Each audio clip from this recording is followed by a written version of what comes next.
국민연금이 최근 코스피가 급등하다 보니까 국내의 주식 비중을 대폭 상향 조정했습니다. 이게 미치는 영향 또 의미 좀 살펴보도록 하겠습니다. 권소연 이데일리 마케팅 센터장 모셨습니다. 어서 오세요. 네, 안녕하세요. 네, 오늘 이제 많은 분들이 또 궁금해하시는 국민연금 얘기를 좀 해볼 텐데 일단 올해 수익률이 상당히 좋죠? 네, 예. 어제 코스피 지수가 8,788선까지 오르면서 또 사상 최고치 경신했잖아요. 네. 근데 오늘은 좀 빠지고 있긴 한데 그 국민연금 기금 규모가 어제자 기준으로 보면 한 1,900조 원까지 늘어난 것으로 파악이 됩니다. 가장 최근에 수치를 발표한 게 3월 말 기준인데 그때가 이제 1,526조 원이었거든요. 근데 그 이후로도 주가가 많이 올랐으니까 1,900조 원까지는 늘었겠다라는 추측이 나오는 건데 이 기금 규모가 1,000조 원 넘었던 게 지난 2023년 9월이거든요. 조만간 이제 2,000조 원도 넘어설 기세다라고들 이제 보고 있는데 국민연금 도입된 게 1988년이에요. 근데 이제 38년 만에 이렇게 규모가 굉장히 커진 거고 그러면서 이제 글로벌 연기금 중에서 노르웨이 그리고 일본 국적연금 이렇게 국민연금까지 해서 이제 글로벌 3대 연기금으로 이제 자리를 잡았죠. 사실 아직은 국민연금을 이제 받는 사람보다 내는 사람이 더 많으니까 네. 매달 이제 국민연금으로도 돈이 더 들어오잖아요. 그러면서 기금 규모가 자연스럽게 커지고 있는 것도 있고 여기에 운용 수익이 더해지면서 이제 몸집이 이렇게 불어난 건데요. 국민연금 수익률 보면 2022년에는 이제 마이너스 8.2%였었어요. 그때 뭐 미국이 금리 인상한다고 하면서 워낙에 이제 금융시장이 전반적으로 안 좋았던 시기였고 그게 2023년에는 13.6%로 이제 두 자릿수 반등을 했고 2024년에는 15%로 더 늘었고요. 2025년 작년에 18.8% 기록하면서 이제 연간 기준으로 작년 수익률이 역대 최고 수준이었습니다. 그리고 올해 1분기 들어서는 수익률이 4.4%를 기록 중인데 지난해 말에 비해서 이제 기금 적립금 자체가 이제 1분기 말 기준으로 68조 원 늘었고 이게 연도별로 보면 이제 2024년에 해외 주식에서 굉장히 수익이 많이 나셨어요. 그때 네. 많이 기억하실 텐데 서학기밀도 굉장히 많이 미국 주식에 투자했던 시기잖아요. 빅테크 주식도 굉장히 올랐던 해였습니다. 그때 뭐 엔비디아네, 뭐 마이크로소프트네, 아마존 이런 주식들이 굉장히 많이 올랐고 그래서 그때 해외 주식에서만 한 34% 수익률을 냈었거든요. 작년부터는 단연 이 국내 주식에서 수익률이 좀 많이 났는데 이제 정권 바뀌고 나서 정부가 뭐 상법 개정이니 뭐 여러 가지 11구조 개편이니 이런 이제 정책적인 요인들이 더해지면서 국내 주식이 많이 올랐고 그래서 작년 한 해 국내 주식 수익률이 무려 82%였습니다. 주로 이제 반도체에서 투자 수익이 많이 났는데 올해 1분기만 놓고 보면 국내 주식에서 21.6% 정도 났고 사실 해외 주식이라든가 국내 채권은 올해 1분기에는 좀 마이너스였거든요. 근데 해외 채권, 대체 투자 뭐 이런 데서는 이제 4%에서 5% 수익이 났는데 뭐 이거와 비교하면 이제 그래프에서 보시는 것처럼 국내 주식에서 뭐 압도적으로 수익률을 많이 냈고요. 네, 올해까지 이제 올 들어서 최근까지 누적 수익률 아직 이제 발표되진 않았지만 대략 한 25% 정도 될 거다라고 이제 보고 있고 그렇다면 올해만 한 360조 원을 벌어들인 것 같다라는 얘기가 나오고 있습니다. 네. 근데 문제는 자산 배분에서 그 목표치를 훨씬 초과하다 네. 보니까 그에 따른 매물이 출회하지 않을까라는 우려였었던 거죠. 네, 그동안은. 맞아요. 예. 그러니까 사실 국민연금을 보면 이제 국내 주식, 해외 주식, 국내 채권, 해외 채권, 대체 투자 이렇게 해서 이제 5개 자산군별로 비중을 정해서 그에 따라서 운용을 하거든요.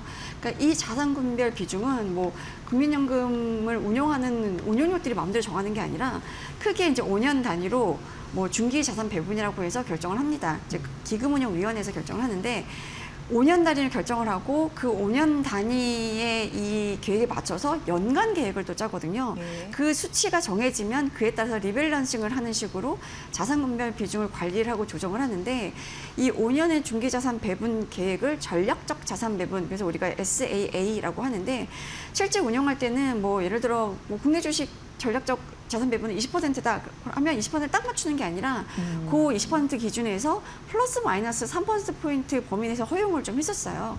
그리고 여기에 더해서 이제 뭐 그때그때 시장 상황이 굉장히 다를 거잖아요. 뭐 금리나 환율, 주가 뭐 이런 시장 상황이 이제 그때그때 다를 텐데 요 시장 상황에 따라서 이제 좀 유도리 있게 뭐 이제 조정할 수 있는 뭐 단기적으로 비중을 조정할 수 있는 그 전술적 자산 배분이라고 하는데요. TAA라고 부릅니다. 이 TAA 기준으로는 플러스 마이너스 2%포인트가 허용이 됐어요. 그래서 기존에 이제 국내 주식 목표 비중이 13.9%였는데 여기에 전략적 자산 배분 그리고 전술적 자산 배분의 아래 위 허용 범위를 최대한 적용을 해보면 최대 5%포인트까지 늘릴 수 있으니까 국내 주식을 기존 14.9%에서 5%포인트 더해서 19.9%까지는 최대한으로 이제 가져갈 수 있다라는 계산이 나오고, 그런데 요거는 이제 초과를 하게 되면 이제 초과분만큼 매도를 해야 되거든요. 그러니까 사실 국내 증시가 오르면 국민연금이 아무것도 하지 않고 주식을 더 사지 않더라도 주식 가치가 오르니까 포트폴리오 상에서 주식이 차지하는 비중이 이제 자연스럽게 늘어나게 되거든요. 그러니까 올 들어 국내 증시가 급등을 했으니까 그냥 진짜 숨만 쉬고 있었어도 이 비중이 25%를 넘었을 거다라는 분석이 나왔고, 최근에 뭐 이제 8,000선 넘어서 9,000선 가까이 가고 뭐 이런 상황에서는 30%에 육박했을 거다라는 이제 분석까지도 나왔었어요. 그러니까 이 비중을 초과한 만큼은 이제 국민연금이 매물로 이제 주식을 처분해야 되니까 매물로 나오겠다라고 걱정을 했던 거고, 계산을 해보면 이제 전체 기금이 1,900조 원이라고 가정을 했을 때 국내 주식을 이제 이 19.9%까지 담을 수 있으니까 378조 원까지 담을 수 있는 거거든요. 지금 국내 주식 비중이 현재 30%에 달했다고 보면 실제로 국민연금 이제 기금 내에 국내 주식이 한 570조 원 정도 보유하고 있는 셈인 거니까 단순히 계산해 보면 190조 원 정도를 팔아야 되는 상황이 이제 되는 겁니다. 물론 뭐 리밸런싱 할 때 시장 충격을 좀 고려를 해야 되니까 이게 사실 기계적으로 한 번에 이제 매물로 내놓는 건 아니고 하루에 매매 한도를 정해서 분할 매매로 조금씩 팔기는 하는데, 국민연금이 갖고 있는 이 주식, 국내 주식 매물이 이 정도 나올 것이다라는 이제 가능성 자체가 시장의 투자 심리를 좀 누를 수 있고, 그래서 이제 지난 1월에 기금위에서는 국내 주식 시장 변동성이 큰 상황이니까 이런 거를 고려해서 전략적 자산 배분의 허용 범위를 이탈했을 경우에 또 리밸런싱을 한시적으로 좀 유예하자라고 결정한 적도 있었어요. 네. 그래서 이제 작년부터 계속 이제 국민연금의 주식 비중을 좀 확대하기 네. 위한 여러 가지 얘기가 나왔었는데, 근데 지난번 기금위에서는 그게 네. 그냥 유지하기로 했었잖아요. 그렇죠. 그쵸? 그러니까 네. 최근까지 이제 5차례 걸쳐서 네, 기금위를 네, 네. 했는데 기금위 때마다 좀 안건이 좀 다르긴 합니다. 근데 올 들어서 첫 번째 기금위 했던 이제 1차 기금위에서의 관심이, 그때 뭐 환율도 많이 올랐었고 국내 주식 비중도 이제 주식이 많이 올라서 비중을 이제 한도를 초과했다 이런 얘기가 좀 나오고 이랬었으니까 그 두 가지가 굉장히 이슈였었거든요. 그때 이제 그 기금운용위원회를 열고 이제 그 자산구별 목표 비중, 이제 허용 범위 이런 것들을 이제 심의하고 의결을 했는데 1월에는 국내 주식 목표 비중을 14.9%로 유지를 했었어요. 근데 그때 사실상 확대한 것이다라는 분석이 나왔던 게, 원래대로라면 올해 국내 주식 비중을 14.4%까지 축소하기로 했었거든요. 그런데 축소하는 것 대신 이제 유지를 한 겁니다. 그러니까 어쨌든 그 여유를 좀 이제 둔 거였는데, 그때만 해도 이제 주식 보유 비중 한도를 뭐 넘었을 거다, 뭐 아직은 아닐 거다, 뭐 약간 아슬아슬한 이렇게 한도에 목에 찬 상태였었거든요. 만약에 넘었다면 수조 원대 주식을 매도해야 됐기 때문에 여기서 예정대로 이제 국내 주식 목표 비중을 좀 줄였다면 이제 매도를 할 수밖에 없는 상황이었기 때문에 줄이지 말고 그러면 유지라도 하자. 그래서 이제 유지를 했던 거라서 사실상 이제 시장에서는 뭐 확대한 거나 마찬가지인 효과다라고 이제 얘기를 했었던 거죠. 네. 근데 이제 이번에는 아예 이제 범위를 늘렸네요. 그렇죠. 예. 그러니까 이제 1차 때 그랬고 네. 이제 지난달 28일에 5차 기금위가 열렸거든요. 그때 이제 올해 국내 주식 목표 비중을 이제 14.9%에서 20.8%로 조정을 했어요. 그러니까 이거는 이제 리밸런싱 유예가 끝나는 6월 말부터 적용이 되는데, 여기다가 이제 워낙 이제 지금 국내 주식시장 변동성이 크잖아요. 이제 변동성이 큰 상황에 대응하기 위해서 그 전략적 투자 범위, 그러니까 전략적 그 투자 범위의 허용 범위도 한시적으로 확대 조정하기로 했거든요. 이게 원래는 3%포인트였는데 이거를 좀 늘리기로 하되 어디까지로 늘리겠다라는 그 범위는 이제 공개를 하지 않았어요. 근데 시장에서는 기존엔 3%포인트였는데 아마 이걸 한 6%포인트 정도로 늘려놓은 거 아닐까라는 추측이 좀 나오고 있긴 하거든요. 네. 그리고 이제 또 한 가지가 2027년부터 2031년까지 자산군별 목표 비중도 의결했는데, 그러니까 2027년부터 이제 5개년 동안의 중기 자산 배분 계획인 거죠. 여기서 해외 투자, 대체 투자 확대 기준을 유지를 하고 뭐 여러 가지 여건이 있으니까 2031년 말까지 이제 주식은 국내외 합쳐서 55% 내외로 유지를 하고 채권은 30% 내외, 대체 투자는 15% 내외로 이제 유지를 하자라고 정했습니다. 그리고 이 중기자산 배분안에 따른, 그러니까 이걸 기준으로 한 국내 주식 목표 비중은 뭐 2027년에 올해랑 똑같이 이제 20.8%로 유지를 했거든요. 그리고 여기에 이제 뭐 전술적 자산 배분 버퍼 2%포인트하고 전략적 자산 배분 버퍼가 기존엔 3%포인트였는데 그걸 지금 이제 한 6%포인트 정도로 늘린 걸로 추측하고 있다고 했잖아요. 그렇게 되면 대략 한 지금 국내 주식 비중을 여기서 한 28.8%까지는 보유 가능할 거다. 그러니까 지금 최소한은 3.3%포인트였으니까 최소는 25.8% 그리고 이제 맥스로는 28.8%까지는 보유할 수 있을 거다라는 이제 계산이 나와요. 네. 근데 이게 이제 중기자산 배분 계획을 이제 하면서 이제 보건복지부가 설명을 했던 건 뭐냐면 상법 개정 등에 따른 국내 주식시장의 구조적인 변화 가능성, 그러니까 이유로 든 겁니다. 이거는 이제 결국은 국내 주식 좀 더 오를 것 같아. 왜냐하면 우리가 상법 개정도 했고 구조적으로 바뀌었잖아. 뭐 이건 이제 이해가 가는 부분이죠. 네. 그리고 국내 주식 실제 비중 확대 상황을 고려했다. 뭐 지금 국내 주식이 이제 한도를 넘어선 상황인 것 같으니 이거를 이제 매도하면 뭐 국내 주식에 부담을 줄 것 같으니 이걸 늘리는 게 맞다. 뭐 이것도 이제 이해가 가죠. 그리고 뭐 리밸런싱에 따른 시장 역량 완화하기 위한 거다. 이것도 이제 뭐 이제 이해가 가는 부분인데 기금의 장기 수익성과 안정성을 높이고라는 부분에 대해서 이제 시장에서는 조금 이제 이견이 좀 있는데 이렇게 늘리는 게 장기 수익성과 안정성을 높이는 게 맞냐라는 이제 논란이 좀 있긴 합니다. 네. 사실 국민연금이라는 데가 단순한 기관 투자자는 아니잖아요. 워낙에 이제 보유하고 있는 이제 기금 규모도 크고 운용하고 있는 자산 규모도 크니까 어찌 보면 이제 시장의 앵커 투자자 역할을 하거든요. 그래서 국민연금이 투자를 하면 대체 투자 같은 경우는 이제 앵커 투자자 역할을 하면서 국민연금이 투자를 하면 다른 연기금의 공제가 따라서 투자하는 경우들도 많고 국내 증시에서만 봐도 국민연금이 분기마다 이제 사업 그 지분 공시를 하잖아요. 근데 그거 모아가지고 한 분기에 뭐 국민연금이 어떤 주식을 팔았고 어떤 주식을 샀고 이런 것들에 이제 투자자들이 굉장히 많이 관심을 가지고 있기 때문에 그래서 이제 국민연금이 이런 리밸런싱을 어떻게 하느냐 이런 것도 굉장히 관심거리기는 합니다. 네. 근데 국민연금이 이렇게 비중 조정을 한다라고 잘 말씀해 주셨는데 사실 어떤 부분에서는 우려의 시각도 네. 있었던 게 사실이에요. 그렇죠. 예. 그러니까 사실 국민연금발 매도 폭탄 리스크 자체는 이제 사라졌죠. 네. 이제 비중을 늘리면서.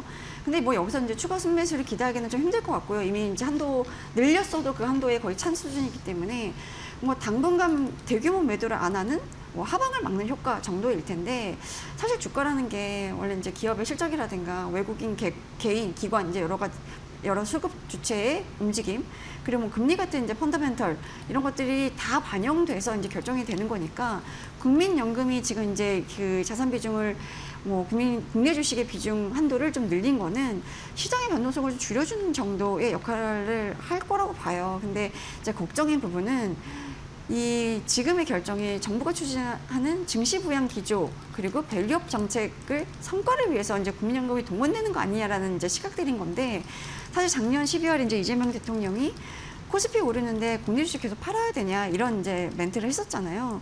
그러면서 좀 이제 논란이 시작이 됐었는데 뭐 수급 안정 효과 자체는 지금 이렇게 비중을 이제 늘리면서 커지긴 했지만 국민연금이 뭐 그러니까 이런 식의 이제 선례가 계속 누적이 되고 이런 사례가 계속 이어지면 국민연금의 이제 제일 목표는 가입자의 노후 자금의 수익률을 높이는 건데 이런 수익률을 높이기 위한 장기 전략보다는 단기 증시 상황에 따라서 이제 움직이는 그런 흔들리는 구조가 될 수 있다라는 이제 지적들이 좀 나오고 있습니다.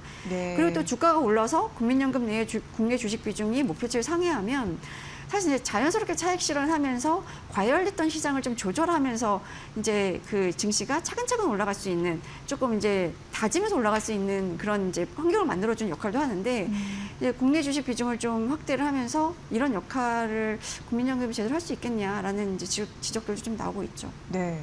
근데 분산 투자 원칙이 사실 어떻게 보면 미래 세대에 있어서 그 손실나는 데에서 부담을 줄 수도 있는 그런 요인이기도 하죠. 그렇죠. 예. 사실 국민연금 존재 이유는 국내 증시 부양이 아닌 거죠. 가입자 노후 자금의 수익률을 극대화하는 게 이제 제일 원칙이고 제일의 목적인 건데 국민연금 자산 배분의 원칙이라는 게 딱 장기 수익성 그리고 안전성입니다. 그런데 이제 국내 주식 비중을 높인다는 거는 가입자 입장에서 보면 한국 경제와 자본시장에 더 크게 베팅한다라는 의미인 거거든요. 네. 만약에 앞으로 국내 증시가 이제 글로벌 증시 대비 부진하게 되면 지금의 이 결정이 상대적인 수익률 부진으로 돌아올 수 있다라는 이제 우려도 나오고 있는 건데 국민연금 가입자들이 다 이제 국내 국민들인 거잖아요. 이미 이제 한국 경제에 많이 노출이 되어 있는 상황이에요. 그러니까 뭐 한국 기업에 다니면서 이제 원화로 월급을 받고 있고 한국에 뭐 집 한 채 갖고 있으면 한국에 이제 부동산을 갖고 있는 거고 한국에 살면서 한국에 소비를 하고 있는 거잖아요. 이게 다 모두 이제 국내 증시와 그러니까 국내 경제와 연결이 되어 있는 건데 여기에 이제 연금 자산까지 국내 주식의 비중을 늘리게 되면 만약에 한국 경제가 흔들릴 때 개인 자산과 연금이 동시에 타격을 받을 수 있다라는 지적이 좀 나오고 있고요. 국내 주식 비중을 늘리면서 해외 투자 비중을 늘리지 못하는 것에 대한 좀 우려도 이제 나오고 있는데 해외 주식 그리고 대체 투자 이런 이제 글로벌 자산군의 비중을 늘리는 게 어떻게 보면 이제 상대적으로 위축이 될 수밖에 없는 거죠. 사실 이 국민연금의 그러니까 포트폴리오라는 게 다 이제 그런 의미인 건데 자산 비중을 이렇게 정해놓고 운용을 하게 되면 이 자연스럽게 포트폴리오 조정 효과가 생기는 거거든요. 예를 들어 국내 주식이 너무 올라서 비중을 초과하게 되면 초과만큼 팔게 되고 국내 주식이 떨어져서 목표 비중까지 여유가 한참 있으면 새로 담게 되는데 이렇게 되면 자연스럽게 주가가 많이 올라갔을 때 팔게 되고 이렇게 떨어져서 주식이 싸지면 다시 담는 이제 그런 식이 돼요. 네. 이걸 이제 우리가 보통 보면 이제 역발상 투자라고 해서 컨트레리안 전략이랑 맞닿아 있는 거거든요. 그렇게 되면 비쌀 때 팔고 쌀 때 사게 되니까 자연스럽게 수익률이 높아지는 건데 그런 효과가 좀 떨어질 수 있다라는 이제 걱정이 하나가 있고 또 한 가지는 국민연금이 사실은 이제 해외 투자를 본격적으로 시작하게 된 게 연금을 내는 사람보다 받는 사람이 더 많아지면 그때 보유하고 있는 자산을 팔아서 내줘야 되잖아요. 네.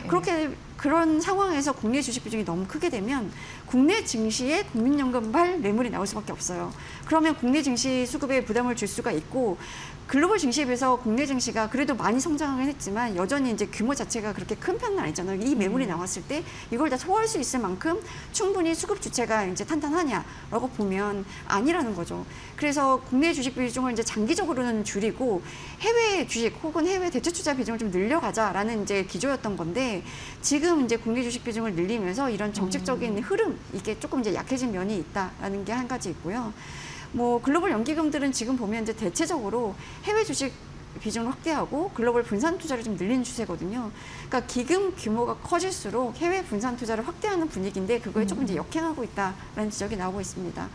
그리고 이제 기금이 사실은 이제 뭐 자국 경제와의 동조화 이런 위험들을 낮추기 위해서 여러 해 동안 글로벌 분산 투자 원칙을 좀 강화해 왔거든요. 근데 이게 이제 뭐 정부의 국내 증시 부양 그리고 정부의 밸류업 정책이랑 맞물려서 조금 이런 원칙들이 좀 흔들리는 거 아니냐라는 네네. 비판과 함께 국민연금의 독립성에 대한 좀 우려도 좀 나오고 있는 것 같고요. 앞으로 이제 국내 증시가 계속 오르면 상관없는데 만약에 이제 조정을 보이거나 이러면 그 손실은 결국은 이제 미래의 연금 수급 세대의 부담으로 돌아갈 수밖에 없다라는 우려가 나오고 있는 부분이 좀 걱정스럽긴 합니다. 네. 국민연금이 국내 주식시장의 비중을 대폭 상향했다라는 의미 이런 부분에서 좀 우리가 들을 얘기가 좀 상당했던 것 같습니다. 오늘도 정리를 잘 해주셔서 감사하고요. 권소연 마케린 센터장의 분석으로 여러분 들으셨습니다. 고맙습니다. 네, 감사합니다.